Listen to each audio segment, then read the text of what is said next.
हैं, आप लोगों से लगातार हमारी बात भी होती रही है और आप लोग अवगत भी हैं, लेकिन मुझे लगा कि आप लोगों का मार्गदर्शन और सुझाव जो है हमारे लिए बड़ा बहुमूल्य होता है, बड़ा महत्वपूर्ण होता है। इसी भावना से मैंने आज निवेदन किया था कि आप लोगों के साथ एक औपचारिक वार्ता हो जाए और क्या बेहतर चीज़ें की जा सकती हैं जिससे पूरी प्रक्रिया निष्पक्ष हो, पारदर्शी हो और लोगों को भी ये विश्वास हो कि हाँ, उनका ये जो मतगणना का कार्य रहा है, पूरा चुनाव की जो पूरी प्रक्रिया रही है, वह बहुत ही निष्पक्षता और पारदर्शी ढंग से की गई है। तो मैं आप लोगों का इसमें बहुमूल्य सुझाव चाहूँगा, यदि कोई भी चीज़ें ऐसी चीज कर दी जाए जिससे और इसमें पारदर्शिता, विश्वसनीयता, निष्पक्षता को ज़्यादा लोगों तक कम्युनिकेट हो सके। और मोटी मोटी ये बात है कि 8 विधानसभाओं की काउंटिंग वही होनी है। इस बार हम लोगों ने ये किया है कि पिछली बार एक हाल में 2 विधानसभाओं काउंटिंग हो रही थी। इस बार हमने एक विधानसभा में एक हाल में एक ही विधानसभा की काउंटिंग कराई, तो पर्याप्त स्पेस है, कंजस्टेड नहीं है। उद्देश्य मात्र ये था कि सोशल डिस्टेंसिंग को मेंटेन किया जाए और उसी हाल में ईटीपीपीएस, पोस्टल बैलेट, ईवीएम की एक ही हाल में पूरी एक विधानसभा की काउंटिंग हो रही है। पूरी विधानसभा की काउंटिंग की प्रक्रिया को ईवीएम का ट्रांसपोर्टेशन से लेकर के, स्ट्रांग रूम से लेकर के वहाँ तक मतगणना स्थल तक जाने, ईवीएम ले जाना, सभी एजेंटों को अपने टेबल पे तक पहुँचने तक, काउंटिंग की प्रक्रिया, ईवीएम सील करना, उसको ट्रांसपोर्ट करके फिर डबल रॉक में रखना, ये कल पूरा प्रक्रिया होगी। एक पूरा सीसीटीवी से कवरेज है, पूरी जो हमारी मतगणना है पूरी प्रक्रिया सीसीटीवी से कवरेज की जाएगी और यह भी सुनिश्चित किया जाएगा कि जो मुख्य चीज़ें हो रही हैं वहाँ अलग से वीडियो कैमरा भी रखा जाए, क्योंकि एक डबल इंश्योर करने के लिए कि कहीं कोई लैग न हो, चूक न हो पाए, इसलिए हमने वीडियो कैमरे भी अलग से लगा रखे हैं हर जगह। कप्तान साहब, आपके हमारे लिए सभी हम लोगों ने जितने भी प्रत्याशी हैं उनको हम लोगों ने कम्युनिकेट कर दिया है कि 6 बजे हम लोग यहाँ से स्टांग, हमारा जो डबल लॉक है फिजिकल, यहाँ से हम लोग पोस्टल बैलेट लेकर के हमारे रिटर्निंग अफसर वहाँ जाएंगे और उसके बाद 7 बजे हम लोग उनकी उपस्थिति में, यहाँ भी ये सारे एजेंट रहेंगे, सभी प्रत्याशी रहने के लिए हमने निवेदन कर लिया है, जाते समय साथ साथ जा सकते हैं। और जब हमारा स्ट्रांग रूम ओपन होगा तो सभी प्रत्याशी और उनके इलेक्शन एजेंट जो वहाँ सबको कम्युनिकेट कर दिया कि वो उस समय देख सकते हैं कि जो सील लगाई गई थी, जो उनके द्वारा बहुत सारे प्रत्याशियों ने अपने सील लगाई है, अपने हस्ताक्षर किए हैं, वो लोग अपना चेक कर लें। उन्हीं के सामने स्ट्रांग रूम खोला जाएगा। सभी प्रत्याशियों को अपने मतगणना हॉल में उपस्थित रहने की अनुमति होगी। वो अपना हर टेबल पे जा करके, जो हम लोगों ने एक अच्छी व्यवस्था की है, वो अपना हर टेबल को जा करके वॉच कर सकते हैं, देख सकते हैं। हम जो पूरा प्रोसेस होगा उसमें हम प्रयास करेंगे कि उस प्रक्रिया में सबके हस्ताक्षर हों, हमारे मतगणना सहायक के, मतगणना सुपरवाइजर के और जो एजेंट हैं उनके भी हर उस पर हस्ताक्षर हों, जिससे विश्वसनीयता बनी रहे, पारदर्शिता बनी रहे, उनको भी लगे कि हाँ, जो काम किया गया है वो नियमों के अंतर्गत हो रहा है। आप लोग अवगत ही हैं कि ईवीएम में जो मतगणना है वो बिल्कुल पारदर्शी है, उसमें मैनुअल कुछ भी नहीं है, उसमें व्यक्ति के द्वारा कुछ नहीं किया सकता, लेकिन तब भी कैलकुलेट करने में इस प्रकार की जो सुविधाएं हैं वो हम सभी को देंगे, जिससे लोग अपना कैलकुलेट करके खुद अपने रिजल्ट को एसेस कर सकें। किसी भी प्रकार के जुलूस पे इस प्रकार की कोई भी गैदरिंग को मनाही है और मुझे पूरा विश्वास है कि आप लोग भी कल वहाँ रहेंगे और मैं तो प्रयास ये करूँगा कि किसी भी स्तर पे किसी को कोई भी कन्फ्यूजन न हो पाए, उसके लिए आप सभी का सहयोग और आपकी बात को लोग बड़ा विश्वास करते हैं। आप जब कहते हैं कोई चीज़ कि ये बात सही है, ये बात गलत है, तो मेरा ये निवेदन है कि आप लोग भी पूरी प्रक्रिया से परिचित हों, तभी आप दूसरे को उत्तर भी दे सकेंगे। कहीं कोई समस्या आ रही है तो आप उसको क्लैरिफाई भी कर सकते हैं, हमसे कर सकते हैं कप्तान साहब रहेंगे और सभी अधिकारी रहेंगे। कल आपके साथ हमने एक डिप्टी कलेक्टर मोहित जी को लगा रखा है आप लोगों के साथ, जो आपको समय समय पे सारी सूचनाएं देते रहेंगे। आपको वहाँ बैठने की व्यवस्था है, टीवी के साथ ही साथ मतलब मैंने प्रयास किया है, कहा है एडीएम साहब से कि वहाँ चार्जर वगैरह के लिए मतलब ये वाईफाई इंटरनेट कनेक्शन क्योंकि हम लोगों को फीड करना पड़ेगा ना, तो इसलिए टेलीफोन की भी व्यवस्था हमने वहाँ कर रखी है।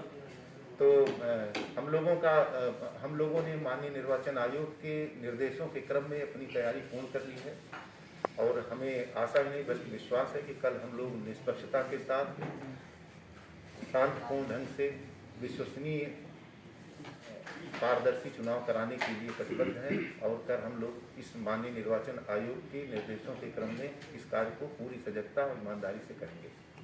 कप्तान साहब हमारे बीच में मैं प्रमुख दलों के लोगों से डीएम साहब की वार्ता हुई है, जो शंका समाधान था कर दिया गया है।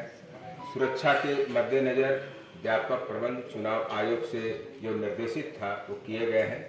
आइसोलेशन कार्डन यानी जहां मतगणना हॉल है वहां की व्यवस्था, इनर कार्डन यानी वेयर हाउस दोनों गेट के अंदर की व्यवस्था, आउटर कार्डन और सुपर आउटर कार्डन, एक पुलिस व्यवस्था है। जो पास धारक हैं, चाहे पत्रकार बंधु हों, चाहे एजेंट हों, चाहे सरकारी कर्मचारी हैं, सभी पास धारक लोग ही अंदर जाएंगे, बिना पास के कोई नहीं जाएगा। उम्मीद है कि आप लोग भी पास बनवा लिए होंगे, क्योंकि वहां पर सीएपीएफ की 4 कंपनी पीएस आई है पुलिस बल और पीएससी की 2 प्लाटून एवं सिविल पुलिस बल।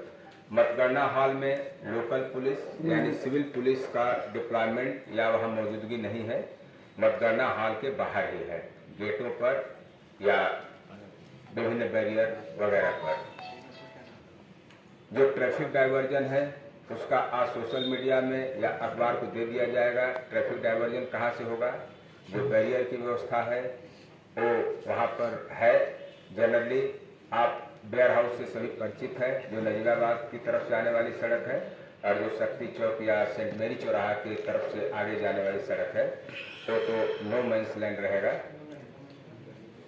पार्किंग के लिए प्रेस का या अन्य लोगों का व्यवस्था की गई है, वहाँ पर फ्लेक्सी चार्ट लगा दिया गया, उसको आप देख लेंगे। वहाँ गाइड करने के लिए कर्मचारी और ट्रैफिक के लोग ही रहेंगे। आप लोगों की पार्किंग कहाँ रहेगी उसमें कोई असुविधा नहीं होगी, लेकिन 200 मीटर के पास में दोनों तरफ दोनों गेट से वहाँ पर गाड़ियों का बिल्कुल मनाही है और पेडेस्ट्रियन जो पैदल आने जाने के लिए है। यद्यपि सुरक्षा के संबंध में आप लोगों से गाहे बगाहे प्रतिदिन वार्ता होती ही रहती है और इसमें किसी को संशय करने की आवश्यकता नहीं है कि निष्पक्षता पारदर्शिता में किसी प्रकार का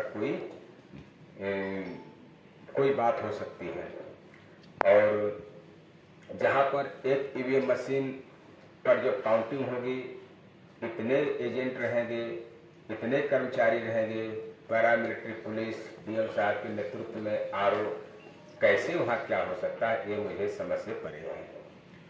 तो इस पर विश्वास रखें। आप उस विश्वास को जमाने वाली महत्वपूर्ण कड़ी है। अभी तक जो डीएम साहब ने कहा कि आपकी बातों को, आपकी कही गई बातों को, आपकी दिखाई गई बातों को, आपके द्वारा छापी गई बातों को लोग बहुत ही दृढ़ता के साथ विश्वास करते हैं। तो आप सारी प्रक्रिया से, जैसा कि डीएम साहब ने कहा, भली बात भिज्ञ हो लें, परिचित हो लें, उसका सबको सहूलियत होगी, हम लोगों को भी और प्रमुख राजनीतिक दलों को भी। इसके संबंध में जितनी गाइडलाइन आई है मतगणना के संबंध में, उसका अक्षर से पालन किया जा रहा है। कानून का सबका सम्मान करना चाहिए। उसी कानून के लिए, उसी लोकतंत्र के लिए हम लोग सब हैं। लोकतंत्र का सम्मान करें, सभी लोग कानून का सम्मान करें, कानून का मान मर्दन न करें, नहीं तो कानून भी मान मर्दन करने वालों का मान मर्दन करेगा। अपने आप स्वतः सभी लोग जिम्मेदार हैं, लेकिन जो ट्रबल मेकर हैं, हुल्लड़बाज हैं, जिनका इससे कोई सरोकार नहीं है, जो अफवाहबाज हैं, उनके लिए मेरा विशेष तौर से कहना है कि आप माहौल को बिगाड़ने की कोशिश करेंगे तो फिर कानून आपके खिलाफ सख्त कार्रवाई करेगा। सारे लोग यहाँ के जनपद के, यहाँ की तासीर अच्छी है, लोग अच्छे हैं, सभी लोग अच्छे हैं और अब तक आपने देखा होगा पूरे चुनाव प्रक्रिया के दौरान जनरली पुलिस पर कुछ न कुछ आरोप लगते हैं, लेकिन ऊपर वाले कृपा से सब कुछ ठीक रहा। किसी भी प्रत्याशी को या किसी भी दल को, निर्दलीय हो या मान्यता प्राप्त दल हो, किसी ने आरोप प्रत्यारोप नहीं लगाया है। तो इतना विश्वास रखना चाहिए पुलिस प्रशासन पर, और हम लोग भी आपके विश्वास पर खरा उतरेंगे, ऐसी मुझे उम्मीद है। आप सबका सहयोग अपेक्षित है। इसके बावजूद अगर कहीं आपको समझ में आता है पत्रकारिता से हट करके भी एज ए नागरिक के रूप में, तो आप जो भी सलाह देंगे उसको हम लोग स्वीकार करेंगे, स्वीकार करेंगे। बहुत बहुत धन्यवाद। ऐसा नहीं था, हुआ ये है कि करीब 28-70 लोगों ने अपनी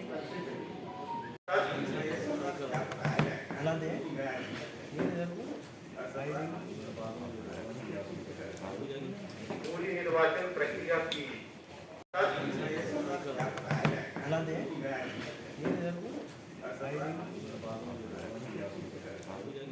पूरी निर्वाचन